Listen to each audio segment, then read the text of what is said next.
So anyways, what I want to talk about test day really quick here is what will happen. I'm just curious, where are people taking it?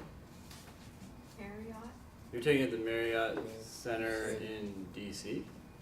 Like on Marriott in DC. Okay, so at the hotel? Mm-hmm. Interesting. I hadn't heard about Marriott before. Where else? That's weird. It was Trade the Center. only. Trade Center? Didn't they move us from that? Did they? I didn't get an email about it. Maybe might I take- just got it. Oh, nothing to worry about. I'm sure you'll figure it out the morning of. No, actually, you do want to figure that out. Print out your tickets at least the day before. They can't update it as late as the day before, which is strange to me, but that's when you want to print it out. Okay, so for most places, what you have is you have the test center and then you have the test room. So, for example, like Marriott, obviously you have the hotel, right? And you're going to go into that, or at a college, or even at the trade center, you're going to go into the big building. But technically, you're not supposed to have like test materials or food or all these things when you get to the test center. But the reality is that since they're public places and people are walking around and whatever, really what you want to think about is you're going to the test center and then you're going to be checked into the test room, right? And when you figure out what room that is, sometimes it's assigned by the last letter of your name, right? They say, okay, everybody A through F go to this room right here. You have a lot of people who rush to that line and want to get in line and get into the room.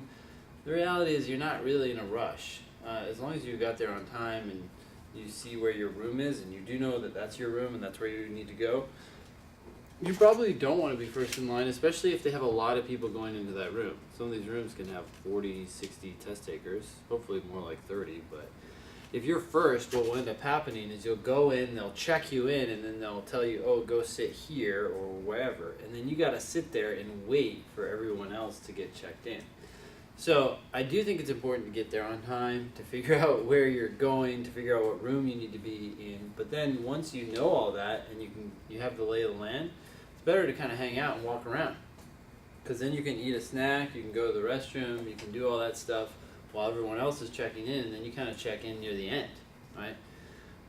Maybe not the last person, but you know, kind of squeeze into the line once a bunch of other people have already been checked in, and then basically what ends up happening is you go in, you sit down, you get your assigned seat, and 10 minutes later, they start reading the instructions, as opposed to 45 minutes later. Anyways, just something to think about. Do they assign seating within the room? Yeah, they do. Now, every test center is a little different. Every proctor is a little different. Some places are less organized than others, but in general, they're going to have you show them your ticket, you know, your ID, and then you go into the room, and then another proctor's going to be like, I want you to sit here. And you go and you sit there, and you just wait until everybody else has been assigned a seat. Yeah. One thing that I was just reminded about today was that when you go to the test, it's helpful to think about everything that might go wrong.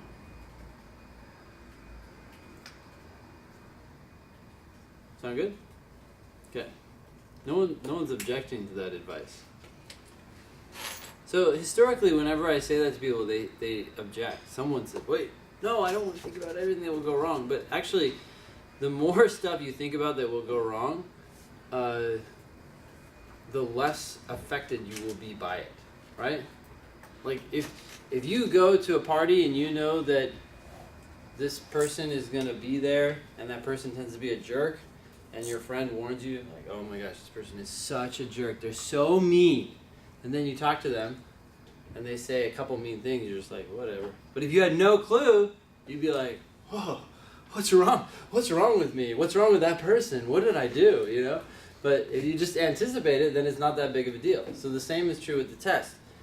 Over the last 10 years, 12 years, I've heard so many random things. I've heard of a baseball coming through a window, breaking a window and like landing in the room, right?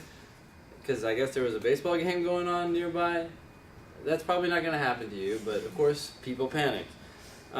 This one is super common, a really cold room or a really hot room. So it's good to wear layers, lots of layers, so you can kind of adjust to whatever room temperature there is. I know it's summer, but that's actually one reason why you'll probably have a very cold room, right? Another thing is that proctors routinely forget to give you the 5-minute warning. I would expect that you'll get it. That's probably true in the vast majority of cases, but there are so many stories every time where someone forgot to give the 5-minute warning, and then the section just ended, and people were like, oh my gosh, and they want to blame the proctor, and you can't blame the proctor, that doesn't do you any good, and then you go on to the next section and you're flustered, right? Well, what ends up hurting you more is the fact that you're flustered by the fact that you lost the 5-minute warning rather than anything that actually happened. Because you still had 35 minutes, chances are maybe you would have done 1 or 2 more questions or something, who knows, right? So, in general, if you just go into the section anticipating not getting that warning, then it's not such a big deal. The other thing that you might want to anticipate is encountering a hard first game, or something like that. That can happen, and people can get really uptight because they're like, wow, I can't even do the first game, this is going to be a horrible test day.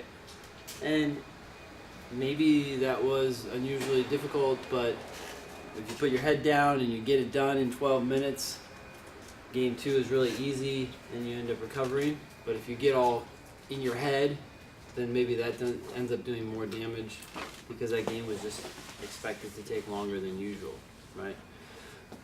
Same, I don't know what you guys' feelings are about reading comp, but I would not like to get reading comp in my first section and in my second section. But that certainly can happen. It's mentally draining for me, but just kind of imagine the worst arrangement of sections, in your opinion, and just expect that, right? Now, the more negative things that you expect, the more positive your experience is going to be, right? Because when you go there and you don't have the first 2 sections of reading comp, you're like, sweet! Whereas the person next to you is just like, it's not the ideal test day, and they're stressing out, right? So negativity is a little good here. Obviously, I don't want you to be all negative, so as you think about these negative things, think about what you're going to do to address them, right? Another random thing that I've heard, which I don't think is totally unreasonable, baseball is probably unreasonable, so don't plan on that, but people crying, it happens, and sometimes they leave, sometimes they don't leave, and I hear students getting all frustrated, like, why didn't she just leave? She's really distracting. And then you have other students who are like, oh, I feel so bad, and they're like concerned about the person. It's like all these things. You don't have time for that. Someone's crying. Like, sorry. If so and so goes to the store, then so and so will not buy milk. You're like, that's what you got to focus on, right? So another thing that is I've heard more than once is people proctors loitering. Okay, so proctors can be anywhere. There's usually more than one. There's usually a head proctor and then a proctor who like goes around and does whatever the other proctor says. And that proctor, they're supposed to, I think they're supposed to walk around the room like kind of perpetually, so they're just kind of keeping an eye on everyone, so they're not doing crazy stuff, right? Going on to the next section, things like that. But what they tend to do is they walk around and then they just stop somewhere. And I always hear from the student who's like, they stopped right over my desk every time, and that's where they hung out, and it's really annoying. If you're spending time thinking about that, that sucks, right? So just expect the proctor to like you and stand next to you, so when they don't, it's not such a big deal. Another thing is proctors talking on their phones, talking to each other. Yeah. Also reprimanding people for things that are not necessarily violations.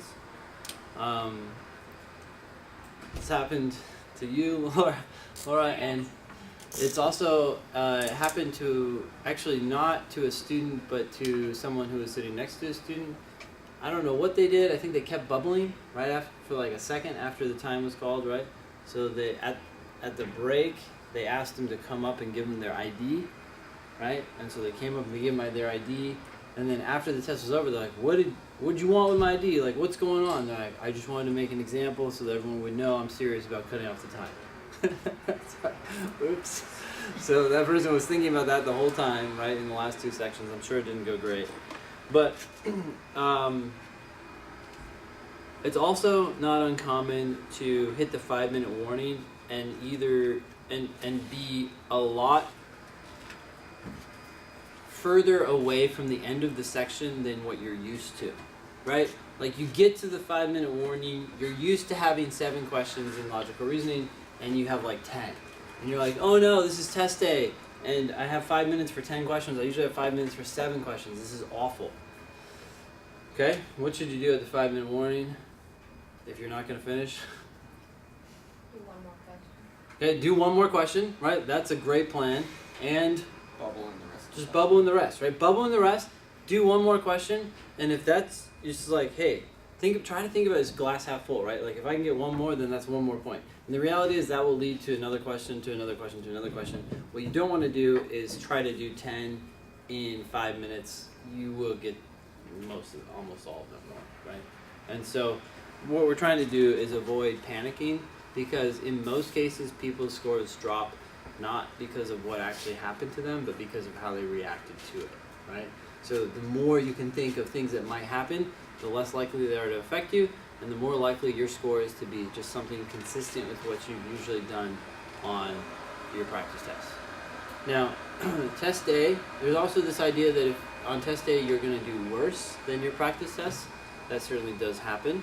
Like if you're averaging around a 163, chances are your practice tests have gone anywhere from 160 to 166, right? And you're like, okay, I'm kind of like a 163. Well, when you go take the test, you're most likely going to get around a 163, but there's definitely, it could be kind of not your best day, so you get 160, but it could also be one of your better days and you can get closer to 166 or even 167, 168. People email me and say, I got my best score on test day. It's like, okay, cool. Now, I think that the biggest challenges that people faced are, one, they either try to go too fast because they try to finish a section that they normally don't finish because they're like, well, today's the day, I'm going to do it. Or they go too slow because they're trying to do everything perfectly, right? You just want to kind of do everything like you normally do it. Any questions? Yes? I have sort of a random question about watch policy. Do you know what it is? Like, Yeah. do they let you bring in like an analog kind of You thing? can bring in an analog watch, that's it. There's no digital anything. Okay. So no phones.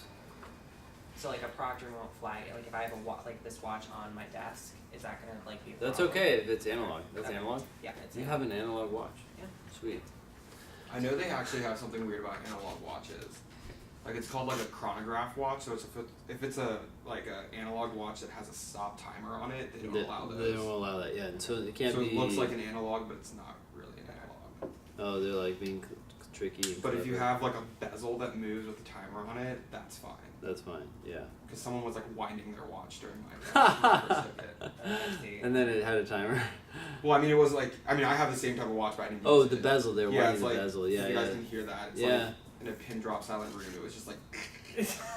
Some people do that. What you can do is you can set your clock to noon, and then pull the thing out. Is that how it has like it's old school like where you What, pull it mine? out? Yeah. Oh, I was just gonna do 35 and just read it off the clock myself versus like Off the winding it off of my watch. Oh yeah. You Yeah. can. So one thing I would Like, probably if it do if starts I'm gonna look at 12:30, my like watch, 105. I would set it to noon. Yeah. Because then it's just, I don't know. Like if they start the test at 12:37, then you're like, you can calculate what 35 minutes is from there. But then you're kind of like thinking about that as opposed to just making it mentally easy. Where it's like you start at noon, and then you start your watch as soon as they say go, and you can just see it going down to 35. Okay. But it's an option. And then you do have to wind it up to the 1 o'clock position then. But it's Sure. probably worth all the mental loops Yeah. you might be going through as you think about time as you go through the section. Other questions? That's it? Alright.